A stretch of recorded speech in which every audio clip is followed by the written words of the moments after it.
SMS niliona story ya Kaiza, yule producer na mwandishi wa nyimbo ambaye aliwahi kulalamika kuhusiana na kumwandikia Juma Jux nyimbo, na akalalamika anadai haki yake kupitia nyimbo alizomwandikia Juma Jux. Akaorodhesha baadhi ya nyimbo nyingi sana, lakini nikaja kuona barua ya Kaiza inatoka mahakama ya Kisutu kwamba tayari shauri hili linaenda kusikilizwa mahakama ya Kisutu, na tarehe imetajwa ya kwenda mahakamani ni tarehe 26 mwezi wa pili 2026. Yani manake mwezi huu tarehe 26 Kaiza na Juma Jux wanatakiwa kuwepo mahakamani kusikiliza hili shauri, na itakuwa ni saa 4 asubuhi. Saa 4. Sasa nikaona sio mbaya nimtafute huyu jamaa, anadai haki yake na inawezekana watu wengi wanaendelea kumpuza, lakini mshikaji anadai haki yake. Nikasema ngoja na mimi nimpigie kidogo, nijaribu kusikia kauli ya Kaiza yeye anasemaje, alafu nijaribu pia kutafuta upande wa pili wa timu ya Juma Jux tujue kama wamepata hiyo taarifa au vipi. Hello? Inakuwaje my brother Kaiza? Bwana Mungu mwema, vipi kaka? Shwari bwana, bwana uko live hapa? Naam. Bwana nimeona hii barua yako, barua ya mahakama. Naam. Ya kumtaka Juma Jux mahakama, nafikiri Kisutu tarehe 26 mwezi wa pili Kabisa, hiyo itakuwa ni tarehe ambayo itafuata sisi ya kusikilizwa tena. Okay. Kwani hii ni mara ya kwanza ndo mnaenda Kisutu au mmeshaanza kwenda? Tumeshaenda kama mara 6 hivi, kama sio chini ya mara 7. Bwana, mmeenda mara 6 mara 7? Kabisa. Hapo Kisutu au mahakama gani? Kisutu hapo. Na kwa nini mnaifanya kimya ndugu yangu? Au ni issue ya mahakama unataka hivyo? Hapana, sikuwa naifanya kimya. Mbona mimi nilikuwa na share sana tarehe za mahakamani. Kila tarehe mahakamani ambayo inatolewa huwa na share kwenye Instagram yangu. Sema nadhani tu watu walipunguza attention ya kusema labda walikuwa wanaona tu kwamba ni kitu cha kawaida. Bwana Na mmefikia stage gani au haiwezi kutolewa taarifa mpaka mahakama itoe? Naweza kusema vitu baadhi ambavyo vinaendelea. Tarehe 4 juzi ndio tulikuwa tarehe ya mwisho kwenda kusikilizwa. Kwa hiyo nilifika mahakamani na mahakama ndio ilitoa uamuzi mdogo wa kwanza wa pingamizi la Jux ambayo walileta mahakamani la shauri letu, ambalo pingamizi lake lilikuwa linasema kwamba muda wa mimi kudai zile copyright au hatimiliki umepita.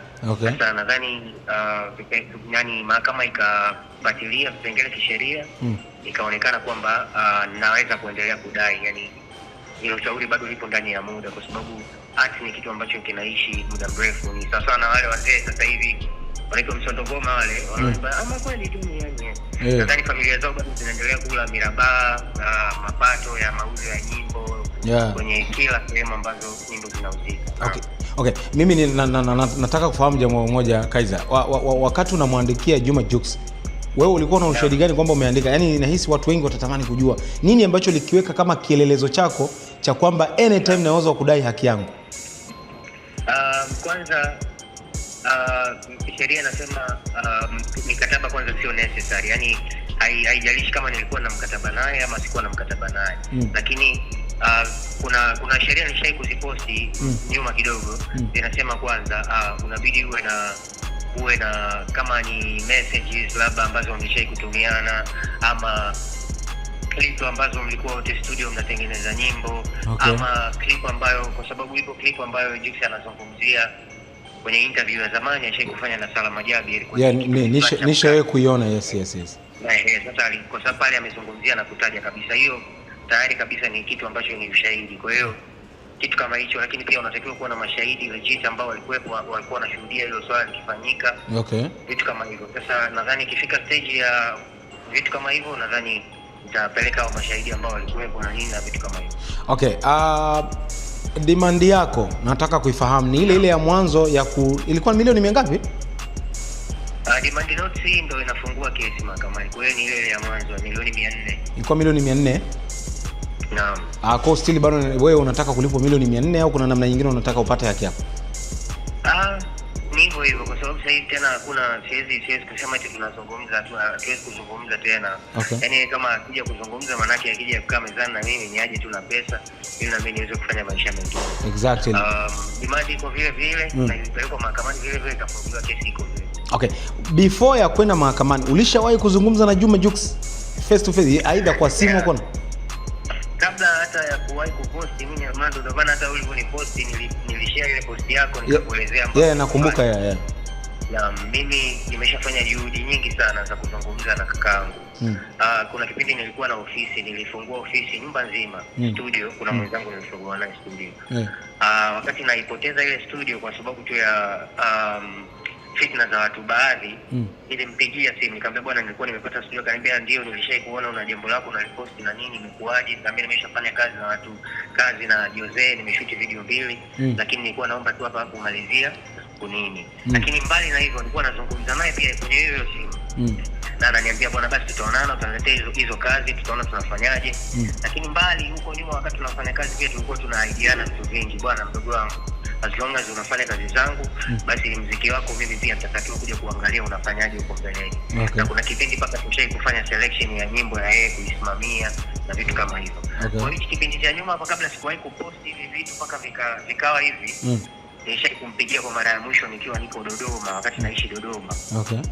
Akaniambia bwana, basi tutazungumza, na nilimtafuta mpaka Ray, kama unamfahamu. Raymond namfahamu, Salim Swag. Ray akasema bwana, niko naye, nitaongea naye, nadhani nipe kama dakika 10 tu atakupigia. Niliongea na Ray, akasema bwana kaka, yani nipo kwenye situation mbaya, hali yangu ni mbaya sana. Lakini kwa sababu mimi na kaka tumefanya kazi nyingi na ni mtu ambaye naamini anaweza kunisaidia kuzungumza naye 1 2 3. Akaniambia atakupigia sasa hivi, lakini hakuwa ananirudia. Mnaweza mimi nikamtafuta leo, ukaja ukamtafuta tena miezi 6, ndio akampokelea simu, shangwa. Vitu kama hivyo. Kwa hiyo tulikuwa tunazungumza, nadhani nilivyoona yeye hana nia yoyote ile, ndio mimi nikaamua kuchukua hatua zingine. Na wakati unamwandikia ile, wakati mko studio, ulikuwa unampa free au alikuwa anakupa hela kidogo ya kukupoza? Unajua tulikuwa familia. Mimi Juma nilipokutana naye, nilikutana naye kwenye mazingira kwamba yeye amekuja kufanya kazi pale na mimi nimeenda kufanya kazi pale. Sasa kuna siku alikuwa anafanya nyimbo, alafu nikawa na share vitu. Kuanzia hapo akanitamkia kabisa, bwana mdogo wangu, wewe una kipaji, kuanzia leo utakuwa mdogo wangu. Hakikisha wewe ubi clean, utakuwa msafi, kwa sababu watu wanajua mimi ni mtu msafi. Nitakuzingatia mavazi, nitakuzingatia nini. Alikuwa anazungumza mpaka na mamangu mzazi kwamba bwana mama, kwa sababu anazingatia muziki wangu, mimi nitatakiwa kuja kuhakikisha pale nikiwa nimesimama na yeye muziki wake unafika wapi. Na kuna kipindi tulikuwa tunachagua hadi machaguzi ya nyimbo. Anazungumza hadi na Skana kwamba bwana inabidi umshutie, kwa sababu tunabidi tutoe, mimi ndio nitahakikisha nafanya vipi promotion na vitu kama hivyo. Hivyo. Kwa hiyo wakati tunafanya hizo kazi tulikuwa tunazungumza vitu vingi sana ambavyo vilikuja kwenda tofauti na ambavyo tulikuwa tunazungumza. Sasa wakati mnaongea, mawasiliano yalikuja kukata ghafla au mlikuja kupishana katikati kwenye swala la malipo? Tukupishana kwenye swala la malipo. Kwa sababu tulikuwa tunafanya kazi muda mrefu, tuko wote, tunalala wote, tunasafiri pamoja kwenda kwenye mashow tofauti.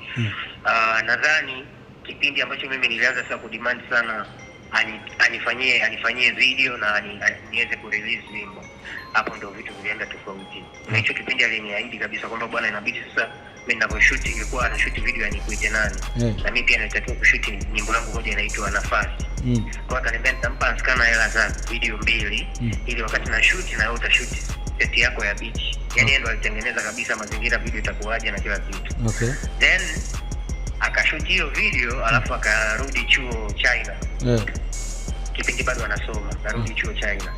Mimi kuna siku nikakutana na Skana mitaa Sinza, nikakutana na Skana, akaniambia bwana kakapo alinitamkia kweli kwamba atanipa pesa tufanye video, lakini hakuwahi kunipa. Tukashoot tu video yake. Lakini Skana akanishauri kitu, wewe Skana, akaniambia bwana Kaiza, Chimbizi ni mtu ambaye amefanya kazi nyingi pia na hawa watu, lakini sometimes akiwa anahitaji labda budget na nini, huwa anazungumza na Vina, huwa wanamuongezea. Mimi sizungumze na shemeji yako, maybe yeye kwa sababu yuko karibu na kaka yako anaweza kufanya yani Vanessa sio kuzungumza naye, na kwa sababu anajua namna gani huwa mnafanya kazi. Sasa kile kitendo cha mimi kuchukua maamuzi ya kumpigia kuzungumza naye kwa uchungu kwamba mbona mimi kaka nakesha naye, naandika naye, natumia muda wangu, natumia creativity yangu kuhakikisha yeye anapata kitu kizuri, hapo ndo nilipoharibu. Yani ndio ilikuwa kwa baada kama dakika 20 nikampigia simu baada ya kuwa nimekutana na Skana, nikarudi nyumbani nikampigia simu yeye akaniambia kwa unatakaje?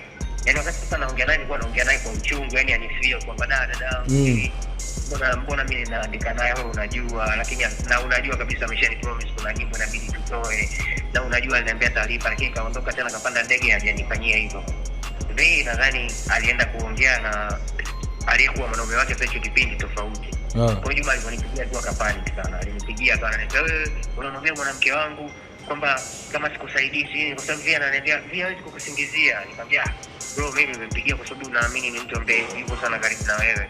Na sioni sababu yoyote ya wewe kupanic. Ungeniuliza umemwambia nini. Nimezungumza naye kwa sababu tulikuwa tumeahidiana. Sasa wewe umemwambia kwamba nilikwambia nenda kwa Fatma kuna mzigo wako nimewaacha.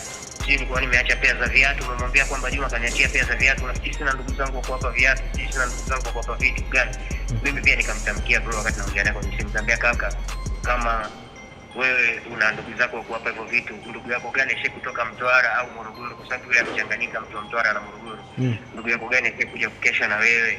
Kwa tulizungumza kama dakika 40 hivi. Akashuka kwa sababu na mimi nilibidi sasa nijitetee. Kwa akaniambia bwana, mimi ikifika wakati wa kukusaidia nitakusaidia, lakini ulipompigia ni kama umenikosea. Sina. Nikamwambia bro, kama nimempigia girlfriend wako samahani, lakini nilitaka afikishe taarifa kwako kwa sababu ni mtu ambaye yuko karibu sana na wewe na naamini ni mtu unamsikiliza sana. Lakini kama taarifa zimekuja tofauti, nisamee mimi. Kama utanisaidia family line, lakini pia kama hutanisaidia family line. Lakini sasa baadaye unakaa unakuja kurealize, ukianza kujifunza sheria, unaona mbona hapa kuna haki, yani mbona kama hapa kuna miraba, kuna vitu, yani mtu alikuwa ana perform hizi nyimbo kwenye show zake hicho kipindi, umeshai kupata deal fulani, watu walimwamini kupitia hizi nyimbo. Kwa hiyo kumbe hichi ni kitu ambacho mimi pia nilikuwa natakiwa kupata. Kwa hiyo unaanza kujifunza, nikagundua kumbe kuna hela nyingi sana kwa wasanii ambazo yani Armando nadhani wewe unafuatilia hivi vitu zaidi. Mtu akipiga hata gita, mtu akiweka hata back vocal, yani akikuingizia hata sauti nyingine, anatakiwa kupata percent kwenye hicho kwa sababu anakuwa ni mtu tayari ambaye ameshiriki kama co-author. Kabisa. Hiyo nimekuelewa vizuri ndugu yangu. Bwana. So nataka tumalizie kidogo kwa sababu na nani wewe baada ya haya maamuzi kutoka, labda wamekutafuta au kuongea na wewe au still bado kimya, kila mtu anaendelea ku mind his own business? Kikweli hata siombi wanitafute kwa sababu jambo liko kwenye sheria. Yani natamani tu sheria iende mpaka vitu vitakavyoisha, tupate uamuzi wa mahakama. Lakini pia kwa sababu kinitafuta tunazungumza nini? Yani yeye anajua mimi nataka nini. Siwezi kufanya biashara kama sina mtaji, siwezi kufanya muziki wangu kama sina hiyo pesa ya kuinvest. Muziki unajua Armando unataka vitu kibao, nadhani wanakindoma vitu wanaweka hela nyingi. Mimi nimekaa nao, kwa hiyo najua vitu vinatakiwa kuendaje. Kwa hiyo kabisa nadhani yani kama anataka kukaa, maana yake akikaa na mimi yani niaje tu na hela ambayo anajua kabisa huyo ataweza kufanya vitu vyake pembeni, biashara zake nyingine, lakini anaweza kufanya kujisaidia na muziki wake kabisa. Kwa wewe labda mtu ambaye ndo kwa mara ya kwanza anajaribu kukufuatilia, ngoma gani ambazo, yani kwa mtu kama anaisikia interview kwa mara ya kwanza, ngoma gani ambazo wewe unaamini Juma Jux, of course ziko nyingi, labda umwambie mtu tu ambaye anakufuatia ili aone mwanangu hata hii hizo uliandika, hata hii mimi naweza nikasema tu ngoma moja. Ukimfuatilia Juma nilimkuta ametoa nimedata na wewe, alafu nikamkuta ametoa nimekuta amerelease pia napata lake na mimi. Nakumbuka. Baada ya hapo tukafanya nyimbo inaitwa Uzuri Wako. Na ukisikiza Uzuri Wako kuna jina langu kabisa ametaja mwishoni, ametaja Kaiza wakati anamtaja Book Maneke, kanitaja mimi, kataja AM Records, kanitaja mimi, akajitaja yeye. Ukifuatilia muziki wa Jux vizuri, kwenye Uzuri Wako nadhani ndo kadi ilipogeuka, kadi yake ya muziki ya kwamba sasa Jux unafanya R&B nzuri, tunakuamini. Ukifuatilia Nitasubiri ni wimbo ambao ulibeba maisha yake ya ukweli kabisa. Yake alikuwa kakamato China kile kipindi, akafanya wimbo ambao unamhusu yule mwanamke. Ile Nitasubiri pia mimi niliandika 75%. Bwana Uzuri Wako, Nitasubiri, Nikuite Nani, Wivu ambao kuna mwanadada anaitwa Miss Rizzy ameacha kabisa na masuala ya muziki siku hizi, aliweka back vocal, alitikia zile sauti lakini yeye kuna siku ashe kutoka kaenda kusema kwenye interview akasema alifanya zile sauti ni Vanessa. Can you imagine? Lakini sisi tulikuwa tunafanya vitu kwa kupigania kwamba huyu jamaa anasimama na sisi tunasogea. Bwana kabisa. Basi sawa, nahisi baada ya hiyo tarehe 26 tutazungumza tena Kaiza kama inawezekana. Kabisa, hamna shida bro. Nitakuwa nakupa updates zote ambazo vitu vinavyoendelea huko Makamba. Ni vizuri tu tunapata update ili pia Watanzania wajue nini ambacho kinaendelea mzee. Na pia Watanzania wanajua mimi nakuchukia bro bwana. Mimi sina hate, mimi nilikuwa nimeweka tu maelezo yangu ili bado unielewe kwa hiyo. Haya kwamba unanichukia mimi au nani? Wanasema nakuchukia wewe. Nimepokea sana DM nyingi unamchukia Remando, amekuambia ukweli, lakini mimi kipindi kile nilikuwa najaribu kuexpress kile ambacho nimejaribu kujifunza na nikakielewa. No, wala mimi sina noma mzee wangu, na mimi naelewa. Hata hiyo post niliona pia, ulipo post watu pia walinitumia, lakini mimi sio mtu ambaye nachukua vitu personal mwanangu. Ndio maana mimi nimekutafuta mwenyewe. Unaelewa? Sawa. Sikuwa na namba yako, nimemcheki Kenny akanitumia. Kwa hiyo wala don't mind my brother, wote ni vijana tunatafuta bwana. Kabisa, one love. Pamoja sana mwanangu. Itakapokuwa na kama itawezekana ukinipa zile clip ukiwa na Jux studio na nini, itakuwa ni vizuri sana. Sawa. Nakufuatia, hamna